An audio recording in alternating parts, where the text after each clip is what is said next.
Centre కోటడి తొంభరేసు. నేను మా ఊర్లో నిన్న ఒక వేషం వేశాను, దుర్యోధన వేషం. దుర్యోధనుడు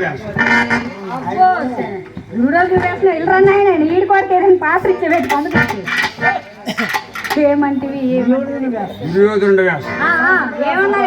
దుర్యోధనుడు అంటే ఏ ఘట్టంలో దుర్యోధనుడు? కర్ణుడు అస్త్ర విద్యలు నేర్చుకున్న తర్వాత వాడు యుద్ధానికి వెళ్ళి దాని నీకు అంటే తెలీదు, మత్స్యంత్రంలో చేపను కొడతాడు. కానీ క్షత్రియుడు కాదని కురువంశం మొత్తం మీద అంగీకరించడం పెద్దలు కూడా.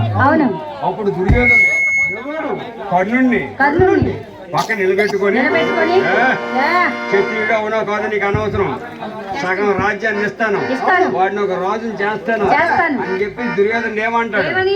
ఆచార్య దేవ ఏమంటివి జాతి నెపమన సోత సుతుని కింద నిలువ అర్హత లేదు అందువా. ఎంత మాట ఇది క్షేత్ర పరీక్ష కానీ క్షత్రియ పరీక్ష కాదు కాకూడదు, ఇది కుల పరీక్ష అందువా. నీ తండ్రి భరద్వాజుని జన్మం ఎట్టిది, అది జుగుప్సాకరమైన నీ సంభవం ఎట్టిది, మట్టి కొండలో పుట్టిదేవు కదా. నీది ఏ కులము, ఇంత ఏళ అస్మత పితామహుడు గురుకుల వృద్ధుడైన ఈ శాంతనవుడు శివ సముద్రుడు భార్యకు గంగా గర్భం జనించలేదా? ఈయనదే కులము. నాతో చెప్పిందివేమయ్యా, మా వంశంలో మూల పురుషుడైన వశిష్ఠుడు దేవ వేశ్య ఊరపశిపుత్రుడు కాదా? అతడు పంచమజాతికి అన్యాయం అరుంధతి శక్తిని, ఆ శక్తి చండాలగిన పరాశుడిని, ఆ పరాశుడు పల్లిపడుచు మచ్చిగొందైన మా తాత వ్యాసిని, ఆ వ్యాసుడు విధవరాండ్రైన మా పితామహి అంబికతో మా తండ్రిని, పితామహి అంబాలికతో మా పినతండ్రి పాండురాజును, మా ఇంటి దాసితో ధర్మ నిర్మాణుజులని మీచే కీర్తింపబడుచున్న ఈ విదురుదేవుని కనలేదా? సందర్భావసరం బట్టి క్షేత్ర బీజ ప్రాధాన్యంతో కలిగిన సంకరమైనటువంటి ఆలోచన కలిగినటువంటి పరాభవం చేయించుటకు తప్పదు. క్షేత్ర బీజ సంపర్కమైనటువంటి మా ఈ కురువంశము ఏనాడో కులము అని ఇప్పుడే సరి చెప్పడం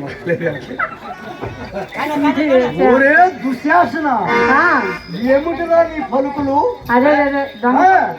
ఒంటరిగా స్త్రీలని అవును వస్త్రాలు లాగిరా. దుర్యోధనుడు, దుశ్శాసనుడు, కర్ణుడు. కర్ణుడు అదే టెమటేమలు చూస్తే తెలుస్తుంది నీకు ఎన్ని టెమటేమలు ఉన్నాయండి. ఏ విధంగా ఉంటాయో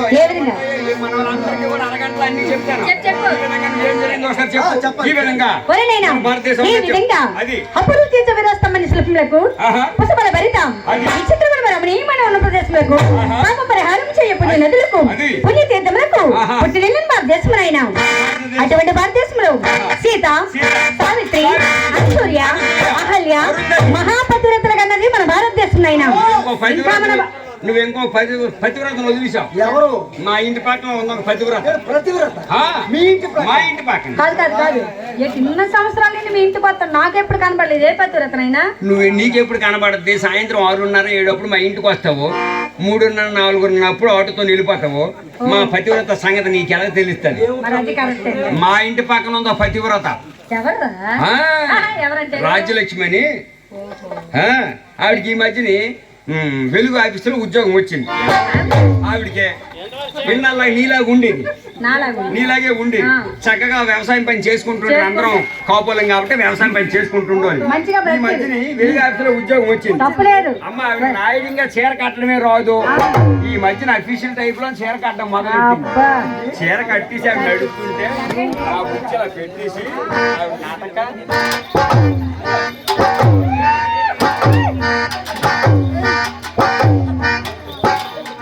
ఇలాగ ఆఫీస్కి వెళ్ళి మొదలు పెట్టింది. ఆఫీస్కి వెళ్ళినట్టు నైట్ ఏమో నైటీ లేడు మొదలు ఆవిడే కాదురా నాయన. నైట్ టైం అయితే నేను కూడా నైటీలో నువ్వు వేసుకో, మాకు అనవసరం. ఇప్పుడు ఆవిడ వేసుకుని దాన్నట్టుగా ఉండాలి. ఆవిడ వేసుకుని ఏడ్ చేసింది పబ్లిసిటీ పీక్ గెలిపే. ఆవిడ ఏం చేసిందంటే, నువ్వు చెబితే నమ్మవు, ఆవిడ నైటీ లేచింది. ఆవిడ నైటీ వేసి రాత్రిని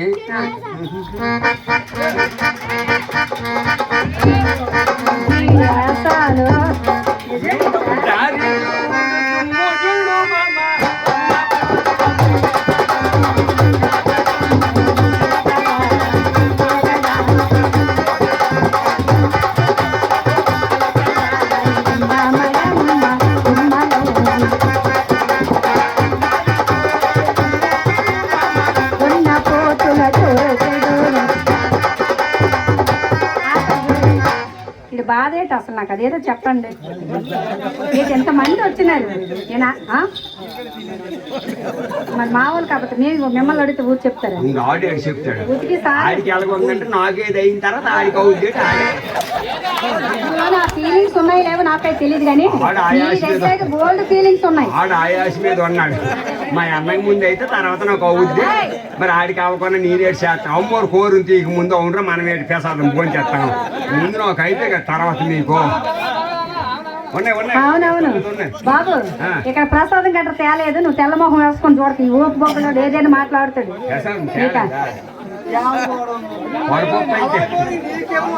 వడపప్పు అయితే తేలేదా?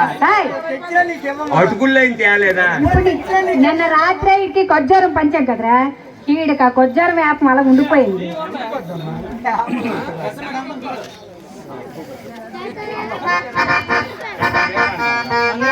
పెద్దమ్మ గేట్ అంటారు. పెద్దమ్మ గేట్ కావాలి అన్ని మనకు తెలుసు. అన్ని బాగోతం బురకల పాటలు అన్ని ఒకసారి వేసిందే కనుక అంత బురకద అయిపోతుంది. గట్టిగా ఊసి మా సాయంత్రం తెలుసు. ఎందుకు ఆవిడ హెలికాప్టర్ నుండి అలా వచ్చిందంటావు? ఆవిడ వచ్చింది. నైట్ వేసుకొని ఏం చేస్తుంది? నైట్ వేసుకోవడం మొదలు పెట్టింది. నైట్ వేసుకున్నదా ఏం చేసేది? నైట్